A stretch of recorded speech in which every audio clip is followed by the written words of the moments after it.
Car Con Carne backstage at Riot Fest 2019. Car Con Carne is presented by the Autobarn Mazda of Evanston, 1015 Chicago Avenue.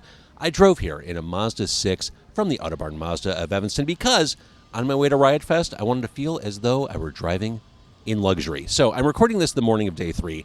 Last night, toward the end of day 2, it was Rise Against, the returning heroes Rise Against on stage. I can't even calculate the amount of bodies that were on the field last night. It was insane. What a great night for Rise Against. What a great night for Chicago. What a great night for Riot Fest. And before it all happened, I had Joe from Rise Against returning to Car Con Carne. It's Car Con Carne. Let's eat in the car. It's Car Con Carne. And now here's the star of our show, James Van Alstyne. All right, so last time I saw you was at the Chicago Theater, the Ghost Note show. Yep. What an eye-opening night that was of music. What a cool, unexpected, glorious night of live music that was. You know, that experience, it was very unexpected to us. I didn't know how people were going to react. There were people that didn't know it was acoustic. Oh, right. Yeah. Tim even acknowledged that on stage. Yeah, and it was super fun. And what I liked about it, one, it showcased the nuances of Tim's voice on certain songs, but also the delicacy of some of the songs, and it let you stretch out and play stuff that you couldn't get away with in a full rock production. 100%, yeah. So what I also like is that your fans went along with it. Yeah, they're the diehard fans. They loved it. So talking about the different spins on songs, House on Fire sounded great. Awesome. One of my favorite, more recent Rise Against songs. Thank you. Savior also, I think it sounds great in any context, but it was nice hearing it in that context. And then songs like Hero of War and People Live Here came across really great. That was super fun. It's cool to add the strings to like those songs. Yeah. How much preparation was involved? You know what? Quite a bit, because it's easy to play fast and loud for us because we've been doing it for 20 years. That was like a new animal, like tackling like a new beast there. And we rehearsed for like a week, which is way longer than we ever rehearse. And just to get it right, but not come off cheesy. You know? Yeah. So I think it came out pretty good. And you just said something. 20 years. Yeah, it's our 20th anniversary this year. So when you take stock, when you take inventory of everything that's happened over 20 years, what do you think of? What comes to mind? You know what I think of? I think about when 88 Fingers Louie broke up at that time, and it's like new band time, and I wasn't sure if I was up for the task of starting a new band, and everyone was like, "Oh, I don't know if this is gonna work with you." And Tim kind of came from a different crew, you know, and it was very high school. Like, "Oh, it's not gonna work. You're with him, and he's with you." You know, like you sit at different lunch tables. Yeah, 100%. And then I think that's why it's worked so well. Like it's like we kind of complement each other and the sound, and it's been a crazy ride, you know. And I think it's fair to say the sound has evolved over 20 years, significantly so. I would say you're writing some of the best stuff you've ever written now. Thank you so much. I mean, the last album I thought was stunning. It's definitely difficult. Every record becomes more difficult because you're like, oh, I already wrote that like 10 years ago, you know. So, but it's hard to keep it fresh, but we love it. I'm going to ask you the same question I asked Anti-Flag yesterday. Heading into an election year, do you have people say, "Rise Against, we need you now more than ever"? Yes.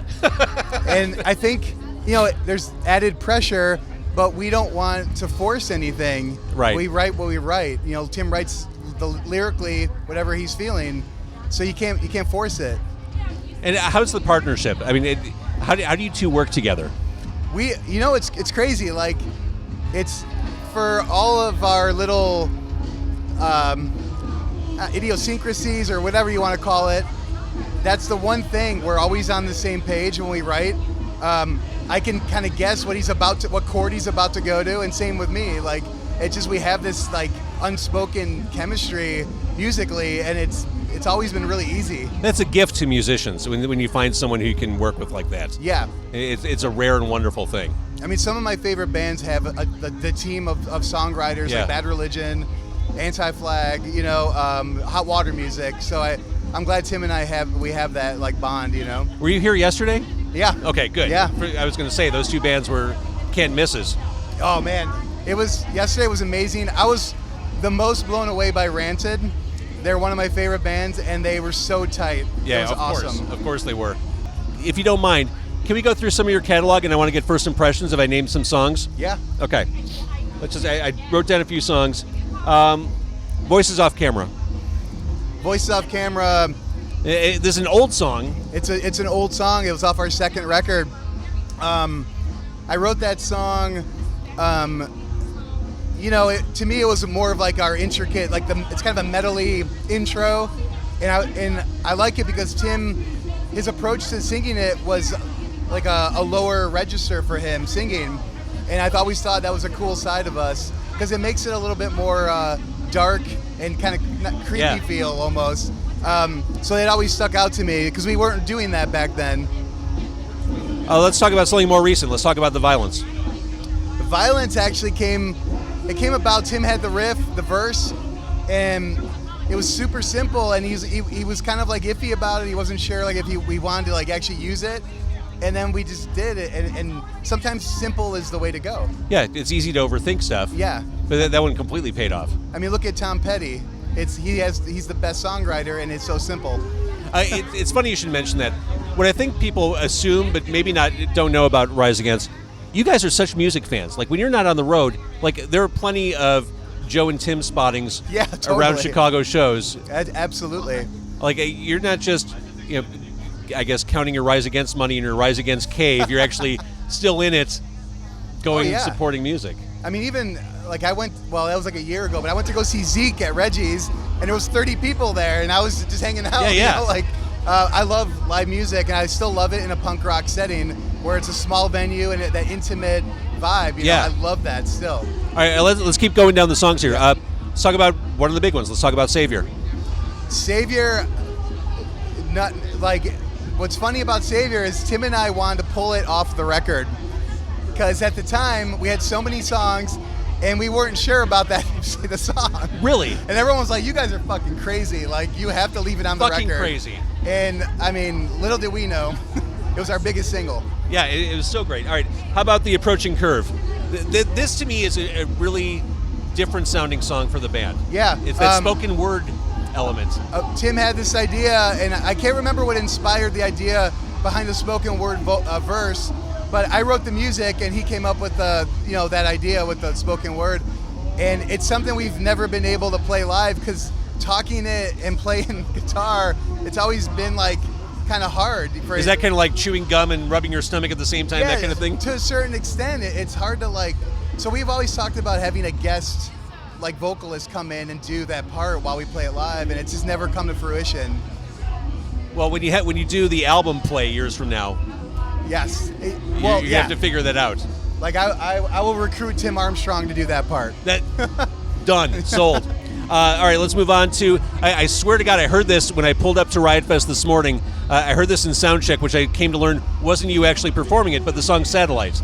Yep, our front of house guy uses recordings of us from rehearsal to get line levels for the PA, and it really helps them. If we're not there, that's the next best thing. Such a great song. Yeah, oh, thank you.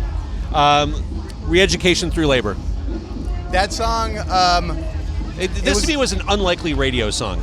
Yeah, I mean it was different for us, and we for me personally, it was a little bit outside my comfort zone when we start playing it. Tim wrote that song, and it's super fun to play live. It gets the crowd bouncing. Oh, yeah. It's a nice break from fast punk rock songs. It's a cool thing to play live. Far From Perfect. Oh, this to me is, this is a song that strikes an emotional chord with everybody. Anyone who's ever dealt with shit, wrestled with their own self-image. I mean, this is, I'm speaking more to Tim's contribution to this, but what a song. That song, musically, that was one of my songs that was inspired very heavily by Avail and the way they would play their bass. It was all bass chords. And I love that side of us. I love it's not a political song. It's a very honest song, about human nature.